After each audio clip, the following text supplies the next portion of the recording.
Hi guys, welcome back to the Creative Constitution podcast here with Debora Tamay and myself, Sebastian. Today we'd really like to talk to you about role preparation. For the aspiring actors out there, for those that are new to the creative industries, maybe even some veterans that have just tuned in out of interest, how could we best prepare for a new role that we've landed? Perhaps we've gotten through that successful audition stage and this is it. This is the make or break moment for us. We can also talk about maybe smaller roles and things like that. Yeah. It could be interesting to just cover everything, I feel, because we've got enough time. It's a podcast, right? So we have enough time to do that. Yeah, what do you think?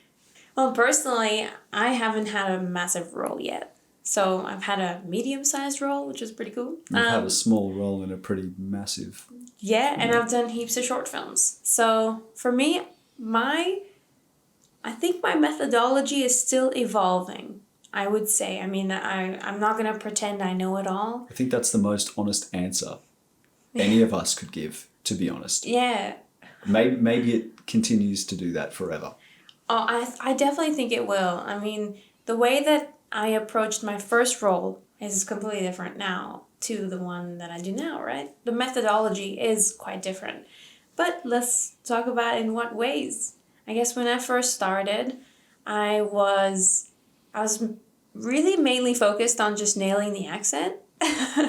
And then so voice work and accent was one of the first things you focused on. That's the first thing I definitely focused on. And that started to cement ideas in your head about the character.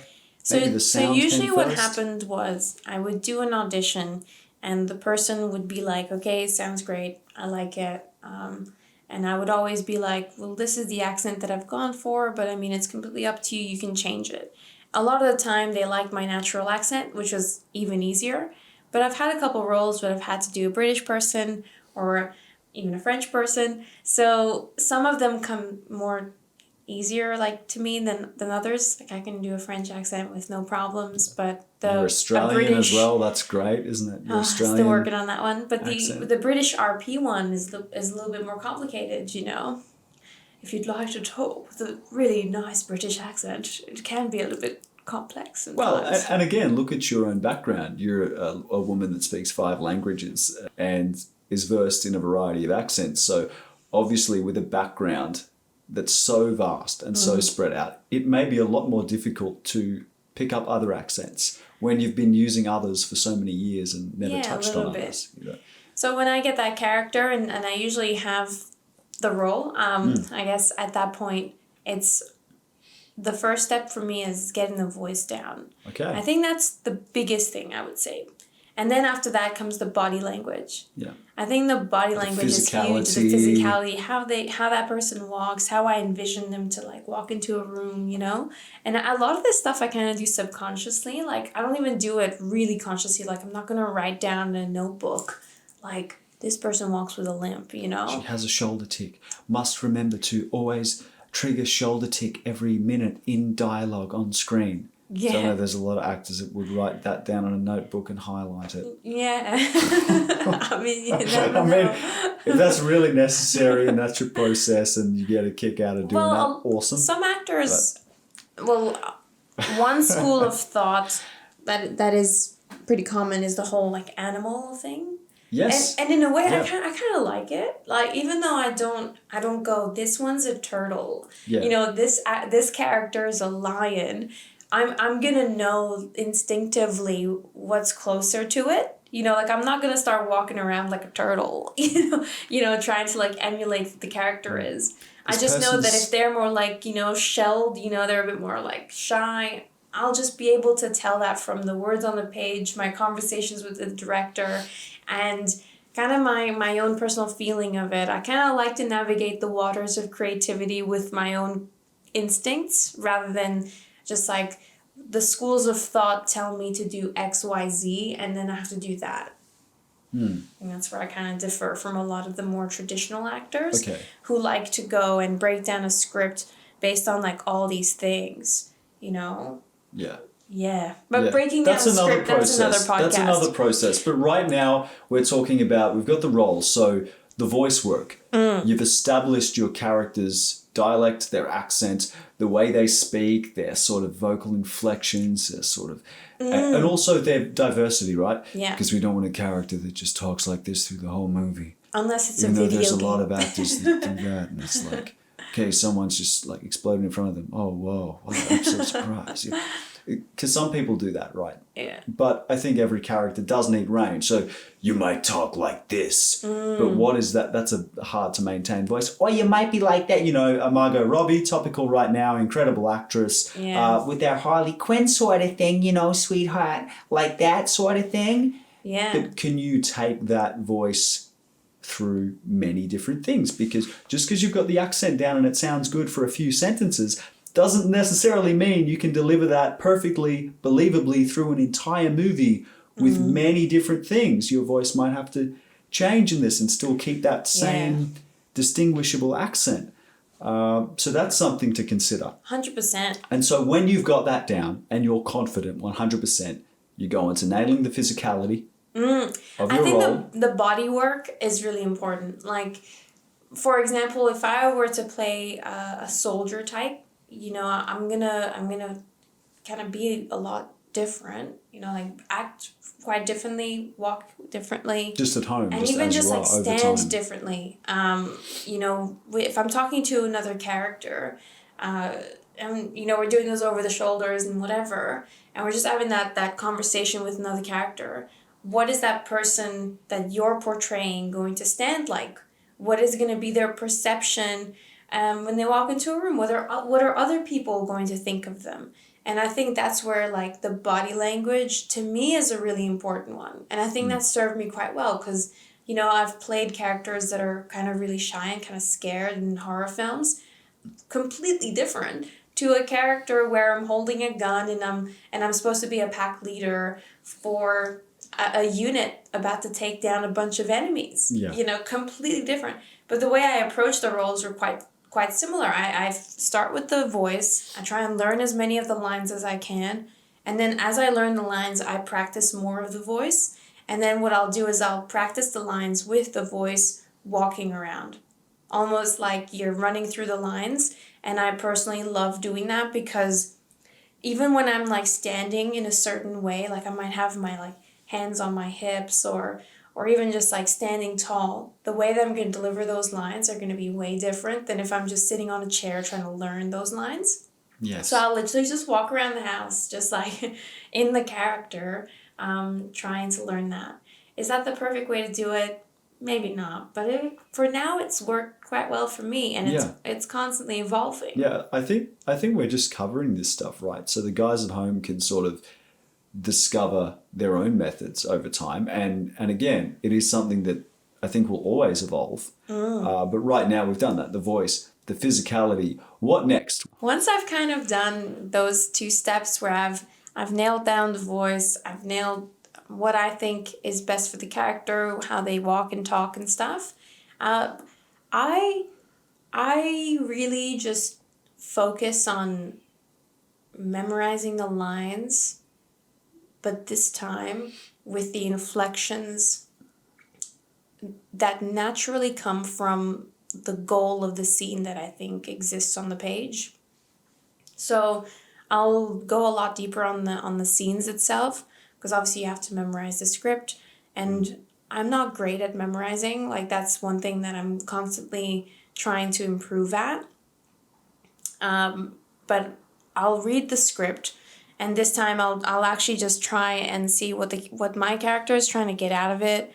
I'll definitely just read it from start to finish, you know, the whole script, whether that's a feature or a short film, and just try to understand like what the journey is.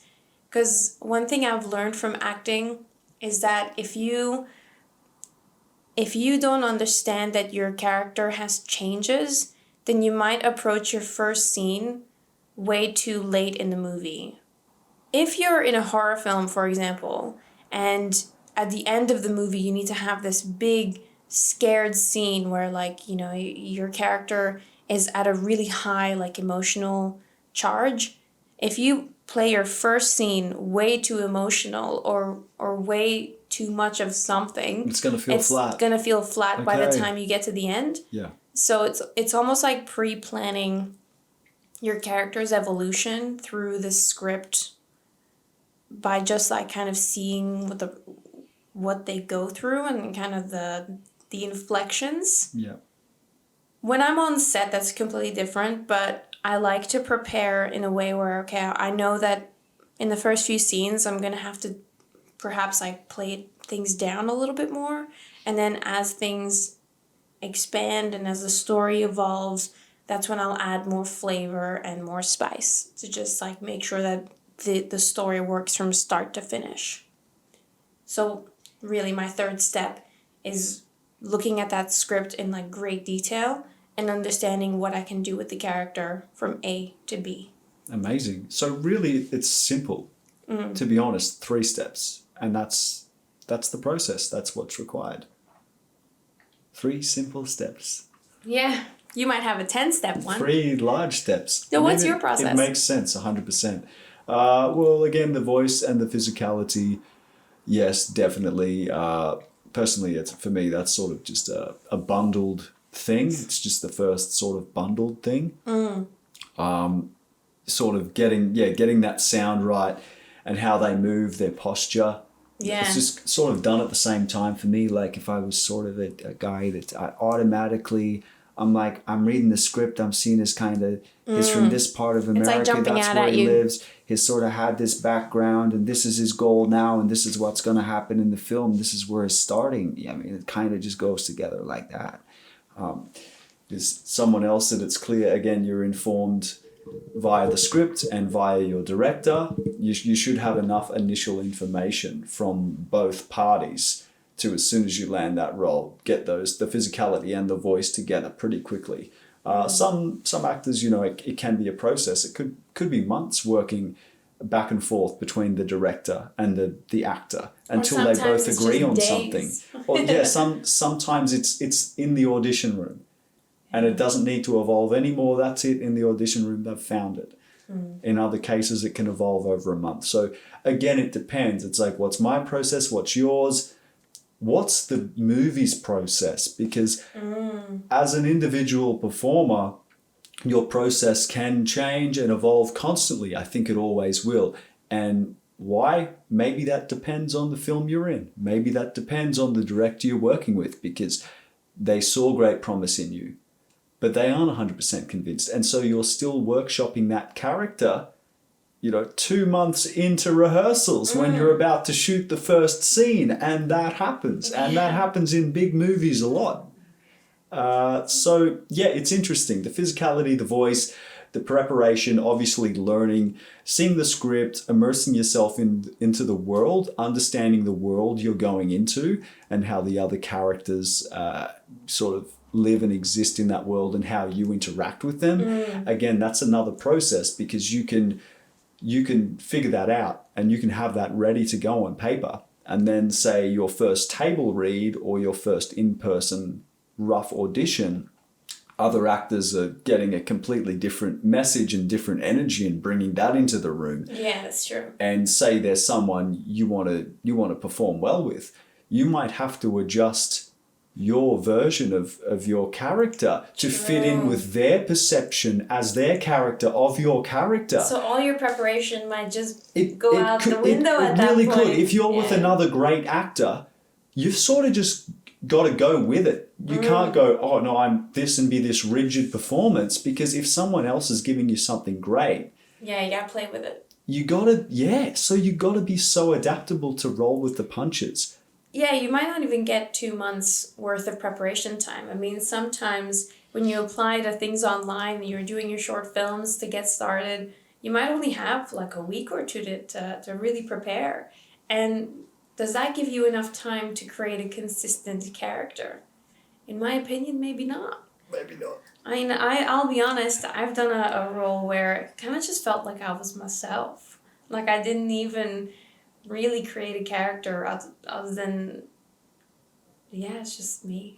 Or you create... It was my voice. It was pretty much my personality. I mean, sometimes the character is like that, right? You try to create parts of the character that you think are good, but there just isn't enough time to practice the scenes to do it with any form of consistency. And so it can kind of change because you might film one scene 1 week and then 2 weeks later you're shooting the next scene. And what you come to that short film with is a sort of different, slightly different voice and energy because you've been busy with life, because you're not obsessed with this thing. Therefore, it's not really your best work because you're not living it and breathing it. It's just a sort of side thing. Yeah. Whereas if you do land a role in a major thing and you're obsessed with it and that's your life and you're getting paid for it, it's much easier to do that prep correctly, to maintain consistency within your character. That's so true. What's the part that takes you the longest in your pre-prep when you're preparing your role? Definitely the learning the script.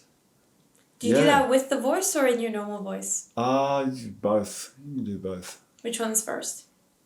I think normal. You just sort of go over it and remember the scenes first. And then you start to embellish once it, you've got and the you start character, adding all the layers. once you've got the character, there's no need to go back to doing it in your normal voice. That's very method, I guess. Yeah, well, I mean, that's how I started, right? When I was young, it was I would do these shows through high school and then out of high school, more like in a live theatre, live play, musical sort of stage setting.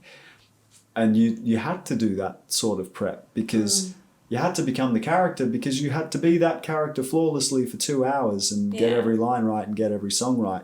So you weren't just rocking up on the day, going over the script before. Okay, where's my American? Okay, am I using this one or am I using this American accent for this scene? Oh gosh, because I I'm only in two two scenes for this shoot. I'll just look at the script beforehand and memorize. It's not that. You've got to become it. Yeah. And even after you finish the work on that play or musical, your physicality's permanently changed after that because you've moved like that person for months and you've danced like them and you've spoken like them. So you do change a little bit. Is the way you approach characters different when it comes to theatre versus film? Definitely. Yeah, film, you can be way, way more lazy. It's like nowhere near the work. I guess it's more subtle in film in a way, like, Yeah, it's nowhere near the amount of work. Yeah. You can look as good as a super successful A-lister and like not do anywhere near the amount of work that you've done to look half okay in that local play down the road that goes for an hour and a half and charges $19.95 door price. Wow. It's just the level of preparation and work required is chalk and cheese. We can have a different perspective if the film script was large and if you had a main role in a film. Yeah. But I'm just talking like small roles for now, like to get a part in a film. Yeah. Just a small part or speaking role is a lot less work than a full thing, a full stage thing that you're living it and breathing it. Yeah. So again, preparation varies. 100%. Yeah. Yeah, I really like the part where everything is still new at the start. When you first get a script and say you got the role because you only did the one scene that was given to you, and then you actually start to find out where that lands in the scheme of things. I love finding out where in the story that was, and then just seeing how the characters work up to that. I really like expressing that character journey when I do get to set. I love that part of acting.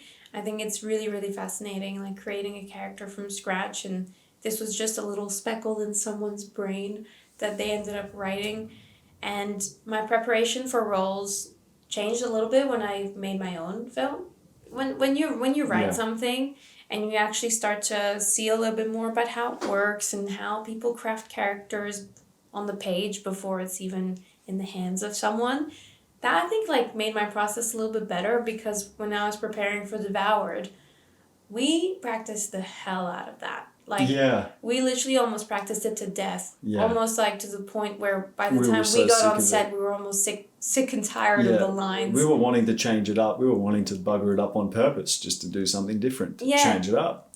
But everything from the voice, I remember literally being in this room and just practicing the lines and taking on that personality. And sometimes I would get like really angry, because the character gets really angry. 100%. You know, and then I would like start to feel the emotions. I'm like, okay, that means I'm on the right page. I'm on the right track. Because that means that those words are becoming your reality. And the moment that you're like, you actually start to achieve that. Yeah. That's when I think your preparation has really commenced. Yeah, it's really good by that point. Oh yeah. Yeah. Because at that point you can refine. And that once you get to a point where your character voice is down pat. You're sort of sick of it in a way. Yeah. That's when you can actually have the freedom to lay back a bit. 100%. Know that it's going to be good no matter what because you're sick of it. You know it. That's a phase in itself. And then a further phase following that can be that adding extra stuff, doing spontaneous things and having more freedom to, make things interesting on the day. I know what you do. I don't know it might be something you don't even realize you're doing, but you like to go 100, really turn it up to 100 and then you tone it down. So you might have a really extreme voice. Yeah. You might be creating like a southern character or something like that. And at first you start talking with a real crazy Texan accent, and then you're like, oh, okay, maybe that's a bit too much. And By then the you end start... of the film, it's just like, hey, I'm Roger Penning. What's up? Exactly. Sweetheart, it's fine. That's right. Okay. And then you really started to like, tone it down. Man, those goddamn Illuminati, goddamn, I gotta get my rifle out. And That's right. And then so when we were preparing for the feature film Road Tripper, your character was also... I remember when you were doing the preparation for it, you were like, oh man, if I'm too much of this, like too much of a trucker or too much of a whatever, then it's going to be weird with everyone else if they have like really generic accents. And that goes really well with what you were saying earlier. Or like you've got to change on the fly depending on the other actors. You can't just have a crazy British accent if like everyone else is going to have a standard British accent. I mean, if the character is that, sure, but like a lot of the time, it's like refining the character to a point where it's also going to really shine in a positive light with everyone else involved. Without standing out too much. Yeah. You've got to almost telepathically sense the energy of the production. And the sort of the end result. You've got to see the end result and get a feel for how it will look and sound as a whole before you can almost in order to either tone down or bring up what you prepared your character and then there's more discussions with the director. I mean, you might have all your preparation done, then you get to like a table read or something, and then like, no, that can you just be like Indian? Can you just have an Indian accent for this character instead? Actually, I really want to put like a bunny head on you. It's just like so many things. But so the whole time for this entire scene, you're dressed up as a snowman. Yeah. It's like, what? What just happened? I thought I was a blacksmith. I'm meant to have like dust and stuff, and I'm like working a sword. Yeah, but you're dressed as a snowman now. So you have to roll with it. Exactly. So your body works out. Oh my gosh. Well, what do you guys do? Let us know. How do you prepare for a role? Do you do the same 1, 2, 3 as me? Or do you have a 10-step process where you start growling and things? And writing in notebooks and sort of highlighting things. And And do you start walking on all fours pretending you're a cow because that's what you think the character is like? Let us know. We'd love to know. We hope you enjoyed this one, and we wish you the best of luck preparing for your next role. Creative Constitution once again, and we'll see you in the next one.